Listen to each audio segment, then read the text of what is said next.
Public ki oiba property semgat sagatnaba funding tawbada sectiondaba singi mathakta asumaran thidoktuna PR government na athubada asumaran puthokpiu haina MPCC ki president Kaisam Megachandana phongdoroklikhi Imphal West ki Sekmai police station na konba moibung khunauda public property oiriba community hall crematorium toilet amadi ising guha pu maram sadana nongamdai eviction tawkhiba damak pendaba phongdokladuna mahakna paumisinga unaba amada mahakna makhatana hai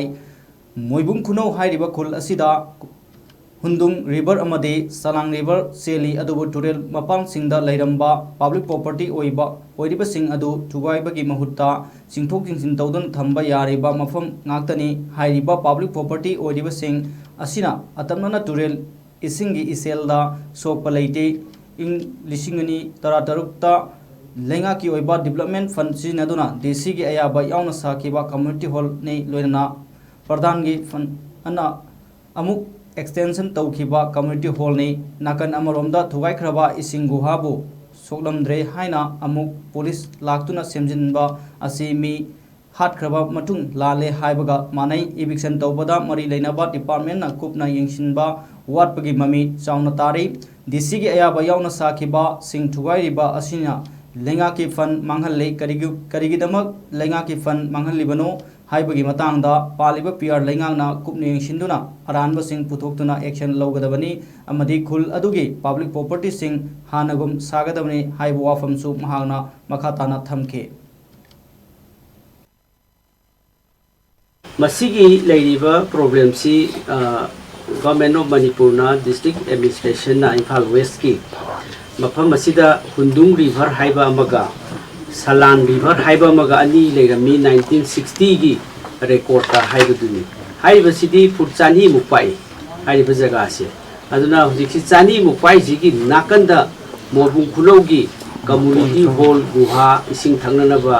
aikoi gi leiriba pot sidi eviction si tawbasida haiba koi gi public place aikoi river gi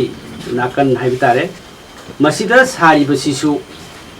matamdugi koi gi 2016 gi adai gi DC gi akoi gi fund akoi gi district administration na tawrakanda RD rural development gi makhada sagiba akoi gi community hall ni then 2016 dagi sagi basina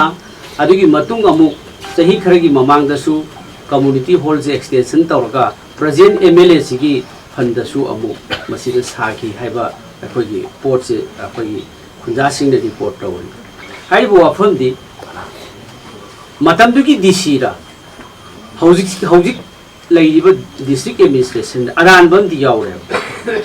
sigi community hall saba yaro yana hojik eviction tawrisi matam du da karigi yakhrimno masigi maram mayam sing si tawrkanda paisa masigi responsibility matam du gi official sing si da responsibility fix tawbiu aduna masina khwaidagi parra sing da aduna masi athuba matam da lekai sigi government na asigi community hall ama sagadabani mafam saba mafam adagi then crematorium sagadabani then toilets public toilets sagadabani asigi takhai gi pot khudi makse masi moibung khulaugi parra sing da sarkar na sagadabani